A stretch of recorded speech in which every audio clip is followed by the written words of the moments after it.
ਤਿੰਨਾਂ ਪਰਿਆਂ ਵਾਲਾ razor machine ਹੈਗੀ। ਮੈਨੂਅਲ ਤਰੀਕੇ ਨਾਲ ਜਿਹੜਾ ਬਣਾ ਕੇ ਦਿੰਦੇ ਪਿਆ, ਦੇਖੋ ਬੜਾ ਈਜ਼ੀਲੀ ਇੱਕ ਹੱਥ ਦੇ ਨਾਲ ਮਸ਼ੀਨਾਂ ਇੱਕ ਸਾਈਡ ਤੇ ਚਲੇ ਜਾਂਦੀਆਂ ਵਾ। ਜਦੋਂ ਆਪਣਾ ਇੱਕ ਗੇੜਾ ਮੁਕੰਮਲ ਹੋ ਜਾਂਦਾ ਜੇ, ਦੂਸਰੇ ਗੇੜੇ ਦੇ ਵਿੱਚ ਆਪਾਂ ਮਸ਼ੀਨਾਂ ਨੂੰ ਦੂਸਰੀ ਸਾਈਡ ਤੇ ਲੈ ਜਾਣਾ। 4 ਇੰਚੀ ਦਾ ਫਰੇਮ ਬਣਿਆ ਹੈਗਾ ਜੇ, 3 ਸੂਤਰ ਦਾ ਢਾਲਕ ਲੱਗਿਆ, 2.5 ਸੂਤਰ ਮੋਟੇ ਪਰੇ ਲੱਗੇ ਹੋਏ ਨੇ ਜੀ। ਮੈਨੂਅਲ ਜਿਹੜਾ ਨੂੰ ਸਟੈਂਡ ਲਗਾ ਕੇ ਚੌਕ ਆਜ਼ਮ ਫਤਿਹਪੁਰ ਦੇ ਵਿੱਚ ਜਾ ਰਿਹਾ ਜੇ। ਅੱਛੀਆਂ ਮਸ਼ੀਨਾਂ ਲਗਾ ਕੇ ਸਟੀਲ ਦੇ ਕਵਰ ਵਾਲੀਆਂ ਜਿਹੜੀਆਂ ਉੱਤੇ ਸਟੀਲ ਦੇ ਕਵਰ ਲੱਗੇ ਨੇ। ਤਿੰਨਾਂ ਵਾਲਾ ਜਿਹੜਾ ਅਸੀਂ ਕਿੰਨੇ ਦਾ ਦਿੰਦੇ ਪਏ ਆ। अस्सलाम वालेकुम पाकिस्तान, उकाड़ा तो खलीफा अफजल तरीन रसी तो जनाब मक्की लगदी पई है ਤੁਹਾਡੇ ਪੂਰੇ ਪੰਜਾਬ ਦੇ ਵਿੱਚ, ਆਪਣੇ ਜਿਹੜੇ ਲਹਿੰਦੇ ਪੰਜਾਬ ਦੇ ਵਿੱਚ ਤਿੰਨਾਂ ਪਰਿਆਂ ਵਾਲਾ ਰੇਜਰ ਮਸ਼ੀਨ ਹੈਗੀ ਹੈ, ਜਿਹੜੀ ਕਿ ਧੁੱਪ ਵਾਲੀ ਸਾਈਡ ਤੇ, ਛਾਂ ਵਾਲੀ ਸਾਈਡ ਤੇ, ਜਿਹੜੀ ਸਾਈਡ ਤੇ ਚਾਹੋ ਮਕਈ ਲੱਗੇਗੀ। ਜ਼ਿਆਦਾ ਲੋਕ ਲਗਾਉਂਦੇ ਨੇ ਧੁੱਪ ਵਾਲੀ ਸਾਈਡ ਤੇ। ਮੈਨੂਅਲ ਤਰੀਕੇ ਨਾਲ ਜਿਹੜਾ ਬਣਾ ਕੇ ਦਿੰਦੇ ਪਿਆ, ਦੇਖੋ ਬੜਾ ਈਜ਼ੀਲੀ ਇੱਕ ਹੱਥ ਦੇ ਨਾਲ ਮਸ਼ੀਨਾਂ ਇੱਕ ਸਾਈਡ ਤੇ ਚਲੇ ਜਾਂਦੀਆਂ ਵਾ।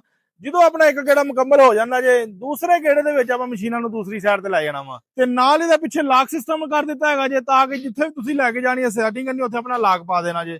ਬਿਲਕੁਲ ਈਜ਼ੀਲੀ ਮੈਨੂਅਲ ਤਰੀਕੇ ਨਾਲ ਇੱਕ ਹੱਥ ਦੇ ਨਾਲ ਹੋ ਜਾਂਦੀਆਂ ਨੇ। 4 ਇੰਚੀ ਦਾ ਫਰੇਮ ਬਣਿਆ ਹੈਗਾ ਜੇ, 3 ਸੂਤਰ ਦਾ ਢਾਲਕ ਲੱਗਿਆ, 2.5 ਸੂਤਰ ਮੋਟੇ ਪਰੇ ਲੱਗੇ ਹੋਏ ਨੇ ਜੀ। ਮੈਨੂਅਲ ਜਿਹੜਾ ਨੂੰ ਸਟੈਂਡ ਲਗਾ ਕੇ ਦੇ ਰਹੇ ਹਨ। 3 ਮਸ਼ੀਨਾਂ ਲੱਗਣੀਆਂ ਹੈਗੀਆਂ ਨੇ। ਜਿਹੜੇ ਵੀ ਦੋਸਤ ਨੂੰ ਚਾਹੀਦਾ ਵਾ, ਮੁਕੰਮਲ ਵੀਡੀਓ ਅੱਗੇ ਵੀ ਮੈਂ ਆਪਣੇ YouTube, TikTok, Facebook, Insta ਤੇ ਅਪਲੋਡ ਕਰ ਚੁੱਕਿਆ ਵਾ। ਇੱਕ ਵਾਰੀ ਫੇਰ ਮੈਂ ਆਪਣੇ ਦੋਸਤਾਂ ਨੂੰ ਅਵੇਅਰਨੈਸ ਦਿੰਦਾ ਪਿਆ ਜੀ। ਇਹ ਚੌਕ ਆਜ਼ਮ ਫਤਿਹਪੁਰ ਦੇ ਵਿੱਚ ਜਾ ਰਿਹਾ ਜੇ। ਉੱਥੇ ਅੱਗੇ ਵੀ ਇੱਕ ਚੱਲਦਾ ਪਿਆ ਜੇ ਜਵੇਦ ਸਾਹਿਬ ਹੁਣਾਂ ਦਾ ਚੱਲਦਾ, ਵੇਖ ਕੇ ਇਹਨਾਂ ਨੇ ਆਪਣਾ ਆਰਡਰ ਬੁਕਿੰਗ ਕਰਵਾਈ ਹੈਗੀ ਜੇ। ਇਹ ਤਿੰਨਾਂ ਵਾਲਾ ਜਿਹੜਾ ਅਸੀਂ ਕਿੰਨੇ ਦਾ ਦਿੰਦੇ ਪਏ ਆ। ਇਸ ਤੋਂ ਇਲਾਵਾ ਤੁਸੀਂ 5 ਵਾਲਾ ਲੈਣਾ ਵਾ, ਉਹ ਵੀ ਮਿਲੇਗਾ ਜੀ। ਜਿਹੜਾ ਅਸੀਂ 4 ਦੇ ਫਰੇਮ ਦੇ ਵਿੱਚ ਜਿਹੜਾ ਮਟੀਰੀਅਲ ਮੈਂ ਤੁਹਾਨੂੰ ਦੱਸਿਆ ਜੇ, 3 ਮਸ਼ੀਨਾਂ ਲਗਾ ਕੇ, ਅੱਛੀਆਂ ਮਸ਼ੀਨਾਂ ਲਗਾ ਕੇ, ਸਟੀਲ ਦੇ ਕਵਰ ਵਾਲੀਆਂ ਜਿਹੜੀਆਂ ਉੱਤੇ ਸਟੀਲ ਦੇ ਕਵਰ ਲੱਗੇ ਨੇ, ਲਗਾ ਕੇ ਜਿਹੜੇ ਵੀ ਦੋਸਤ ਨੂੰ ਚਾਹੀਦਾ ਹੋਵੇ, ਫੋਨ ਨੰਬਰ ਮੇਰਾ ਨੋਟ ਕਰ ਲਓ 0345 75 358 0345 75 358 ਇਹ ਮੇਰਾ ਫੋਨ ਨੰਬਰ ਹੈਗਾ ਜੇ।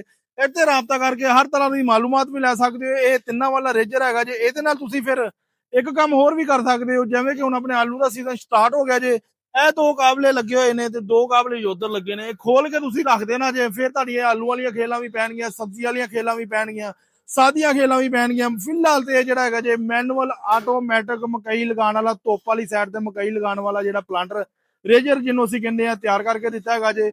ਇਹ ਹੁਣ ਮੈਂ ਰੇਟ ਤੁਹਾਨੂੰ ਦੱਸ ਰਿਹਾ, ਸਿਰਫ ਔਰ ਸਿਰਫ ਜਿਹੜੇ ਵੀ ਦੋਸਤ ਨੂੰ ਚਾਹੀਦਾ 3,30,000 ਰੁਪਇਆ ਫਾਈਨਲ, ਜਿਹੜਾ ਡਿਸਕਾਊਂਟ ਕਰਕੇ 3,20,000 ਰੁਪਏ ਦਾ ਅਸੀਂ ਦਿੰਦੇ ਪਏ ਆ ਜੀ। ਇਹ 3,20,000 ਰੁਪਏ ਦਾ ਮਿਲੇਗਾ ਜੀ, ਜਿਹੜੇ ਵੀ ਦੋਸਤ ਨੂੰ ਚਾਹੀਦਾ ਹੋਵੇ। ਇਸ ਤੋਂ ਇਲਾਵਾ ਡਬਲ ਖੇਲੀ ਵਾਲਾ ਚਾਹੀਦਾ ਹੋਵੇ, ਡਬਲ ਖੇਲੀ ਵਾਲਾ ਵੀ ਮਿਲੇਗਾ। ਦੋਨਾਂ ਸਾਈਡਾਂ ਤੇ ਜਿਹੜੀ ਮਕਈ ਲੱਗਦੀ ਉਹ 3,70,000 ਰੁਪਏ ਦਾ ਦਿੰਦੇ ਪਏ ਆ ਜੀ।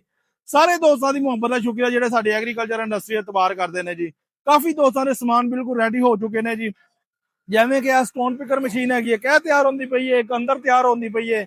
ਇਹ ਜਾਣੀ ਹੈਗੀ ਜੇ ਰਾਵਲਪਿੰਡੀ ਵਾਲੀ ਸਾਈਡ ਤੇ, ਇਹ ਵਾਲੀ ਜਾਣੀ ਹੈਗੀ ਜੀ ਅਫਗਾਨਿਸਤਾਨ ਦੇ ਵਿੱਚ। ਗ੍ਰਾਸ ਕਟਰ ਮਸ਼ੀਨ ਜਿਹੜੀ ਹੈਗੀ ਏ, ਇਹ ਮਲਤਾਨ ਦੇ ਵਿੱਚ। ਕਾਫੀ ਜਿਵੇਂ ਕਿ ਦੇਖ ਸਕਦੇ ਹੋ ਸਮਾਨ ਜਿਹੜਾ ਵਾ, ਸਪਰੇ ਮਸ਼ੀਨਾਂ ਹੋ ਗਈਆਂ, ਗੋਡੀਅਲ ਹੋ ਗਏ, ਰੂਟਾਵੇਟਰ, ਹਰ ਤਰ੍ਹਾਂ ਦੀ ਚੀਜ਼ ਜਿਹੜੀ ਅਸੀਂ ਆਪਣੇ ਆਰਡਰ ਤੇ ਅਲਹਮਦੁਲਿਲਾ ਸਾਰੇ ਦੋਸਤਾਂ ਨੂੰ ਬਣਾ ਕੇ ਦੇਈ ਜਾ ਰਹੇ ਹਾਂ ਜੀ। ਵੀਡੀਓ ਅੱਛੀ ਲੱਗੇ ਲਾਈਕ ਸ਼ੇਅਰ ਜ਼ਰੂਰ ਕਰਿਆ ਕਰੋ। ਸਾਰੇ ਦੋਸਤਾਂ ਦੀ ਮੁਹੱਬਤ ਸੀ। ਜਜ਼ਾਕ ਅੱਲਾਹ। अस्सलाम वालेकुम।